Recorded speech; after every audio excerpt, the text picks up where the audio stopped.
दर्जी की दुकान है भाई, कपड़े लेने आए थे और आगे पोस्टर लगा हुआ है एतकाफ पर बैठने की वजह से दुकान बंद है, कपड़े ईद के बाद लें और बड़ी ईद पे पहने। सर जी ये क्या हुआ है? सर मैंने 6वें रोज़े को सूट दिया इनको मैंने कहा जी ये मेरा एक सूट है, ये मैंने सिलाई करवाना है। पहले तो इन्होंने मेरे साथ बड़ी जो है ना वो बातचीत की है, जी नहीं टाइम नहीं है, ये है वो है, रोज़ों से 10 दिन की पहले हमारी बुकिंग जो है वो बंद हुई है। तो मैंने इनको कहा कि यार आपकी मेहरबानी, मेरी तकरीबन 7 साल हो गए हैं ससुराल के साथ लड़ाई हुई है। मैंने इनको रिक्वेस्ट की है, मैंने कहा कि यार आपकी मेहरबानी। ससुराल की लड़ाई का सूट से क्या था? सर मैं जाना था ना वहाँ पे, उन्होंने सुलह हो गया 7 साल? सुलह हो रही थी मेरी, 7 साल के बाद मेरी सुलह हो रही थी, तो मैंने ससुराल जाना था। तो मैंने इनको रिक्वेस्ट की है, मैंने कहा यार आपकी मेहरबानी। आगे से इसके वो वर्कर ने और भाईजान ने बोला है जी आप जो है ना फिर हमें हमारी मर्ज़ी की सिलाई दोगे। मैंने कहा भाई आप मेरी अपनी मर्ज़ी की सिलाई ले लो, मगर खुदारा ये है कि मैंने 7 साल बाद ससुराल जाना नया सूट पहन के, आप मर्ज़ी की सिलाई लो, मुझे मेरा जोड़ा जो है वो सिलाई कर देना। उसने कहा जी ठीक है आप 2500 रुपया दे देना। मैंने कहा जी ठीक है आप 2500 रुपया ले लेना। वो एडवांस दे दिए? मैंने सर पैसे भी एडवांस दे दिए हैं, पैसे भी एडवांस दिए हैं कि खुदारा मुझे मेरा सूट लाजमी दे दें, मैंने ससुराल जाना है। मगर ये देखें कि 28वें रोज़े का उसने कहा था, आज मैं आया हूँ और मुझे आधा पौना घंटा हो गया है और ये मैं देख देख के बड़ा परेशान और हैरान हो रहा हूँ कि ये जो मेरी लड़ाई थी सुलह में बदलनी है, अब मैं किस मुंह से जाऊँगा, कौन से कपड़े पहन के जाऊँगा, किस तरह जाके मैं सुलह करूँगा। तो अब क्या करना है फिर? कपड़े तो मिले नहीं। अब भाईजान मैं इस दर्जी को फर्स्ट ऑफ ऑल तो देखूंगा, ढूंढूंगा कि ये किस मस्जिद में जाके बैठा है, ठीक है। अगर तो ये मुझे मिलता है तो उसको मैं उठा के इत्काफ से ला के कहूँगा भाई शटर खोल। इत्काफ से उठा लाना भाईजान डेफिनेटली उठाऊंगा ना, क्योंकि बंदा तो है वैसे काम 2 नंबर करके इत्काफ पे बैठ। भाईजान ये पता नहीं अभी मेरे से पहले 2-3 कस्टमर आए हैं जो सर पकड़ के फिर दोबारा वापस चले गए हैं कि ये तो लिखा हुआ लगा हुआ है। अब ये देखे ना कि ये तकाफ बैठा है, इसको ये तो होना चाहिए कि सूट जो पकड़े हैं वो तो किसी ना किसी को जिस जिनके थे वो दे के जाता। ये थोड़ी ना होता है कि हमारी दिलदारी करके वो मस्जिद में जाके तकाफ बैठ गया। मुझे नहीं लगता कि वो उसका तकाफ कबूल होगा कि नहीं होगा। अब देखे ना मैं 7 साल बाद जाना था, ठीक है, अब 7 साल बाद जाऊँगा नहीं जाऊँगा, अब ये इस बंदे ने नहीं मुझे जाने देना।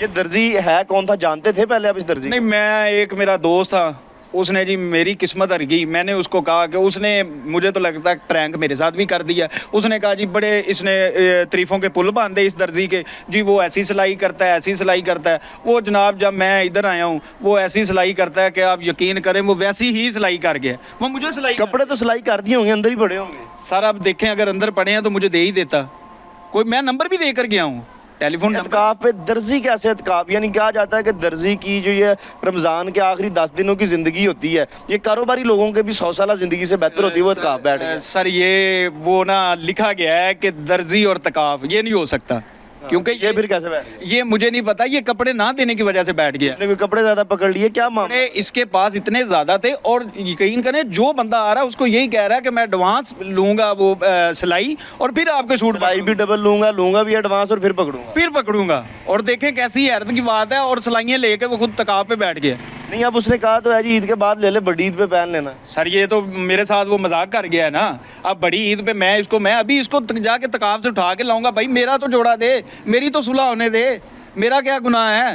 नहीं, सुलह होने के साथ और क्या, आपकी बेगम जो है वो भी 7 साल से उधर की बैठ के लेके आना। अगर मैं बेगम को ये कहता हूँ ना कि मुझे जोड़ा नहीं मिला, मैं नहीं जाऊँगा, तो वो सीधी सीधी भाईजान लड़ाई है, अगली ने मुझे घर से निकाल देना है। ईद के दिन आप बाहर बैठे? भाईजान डेफिनेटली बैठूंगा। अगली ने कहना कि मेरी माँ के जाने के वो घर जाने का टाइम आया है, तो अब आपके कपड़े नहीं मिल रहे, आप तो झूठ बोल रहे हैं। अब मैं बताऊँ क्या कहूँगा अपनी बेगम को? 7 साल पहले लड़ाई किस वजह से हुई थी? लड़े क्यों थे ससुर के साथ? ओ भाईजान लड़ाई बस हो गई थी मेरी, तब भी ऐसे ही मामला थे, वो हो गए। अब आपको मैं क्या बताऊँ? अभी किसी दर्जी ने तो नहीं ठीक कराई? नहीं, दर्जी का कोई मामला नहीं था, तब जूती का मामला था।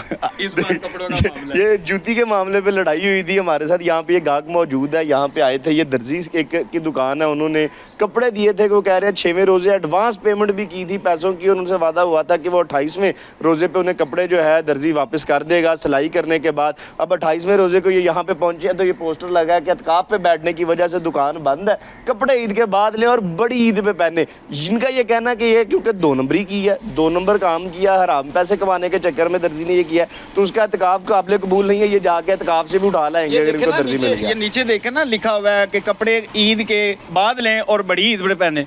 यार ये क्या मतलब कि आप छोटी पे पकड़ो ही ना, फिर बड़ी पे पकड़ लो, ये लिखना ही नहीं बनता है इसका, ये मजाक कर रहा है ना हमारे साथ। अब मैं जाता हूँ महल्ले की किसी मस्जिद में देखता हूँ, पहले तो ये है कि उसके किसी ना किसी से पूछ के घर जाता हूँ, उन घर वालों से पूछता हूँ कि भाई कौन सी मस्जिद है ये जहाँ पे तकाफ बैठा, उसको पकड़ूंगा प्यार से, उसके ऊपर चादर डाल के लाऊंगा कि कोई उसका तकाफ ना देखे, उसको कहूँगा भाई ताला खोलो, और खोल के खुदारा आपकी मेहरबानी मेरा सूट दो, मैंने ससुराल जाना है, ठीक है। ईद आती है साल बाद, वहाँ पे भाईजान तरह तरह तो साल बाद आती है, ससुराल 7 साल बाद आ रहा है। सर देखे ना, इस बार उन्होंने तरह तरह के पकवान पकाए हैं मेरे लिए, वो कह रहे हैं जी फ्रूट चाट, दही भल्ले, मुर्गा है, और पता नहीं किधर किधर से उन्होंने मेरे लिए डिशेस मंगवाई हुई हैं, ठीक हो गया। अब ये देखे ना कि मैं तो, मुझे नहीं समझ आ रही, मैं इसका सर फाड़ दूंगा, मैं इसको उठा के लाऊंगा, इसको कहूँगा दुकान खोल के मेरा खुदारा सूट दे मुझे, मैं भाई अपने ससुराल जाना है, ठीक हो गया। आप चले जी, ये अब इसी रिक्वेस्ट पे लगे हुए, देखते हैं कि दर्जी रिक्वेस्ट मानता है या उसको उठा के लाना पड़ता है। उस्मान खादिम कंबो को इजाज़त दीजिए, अल्लाह हाफिज़।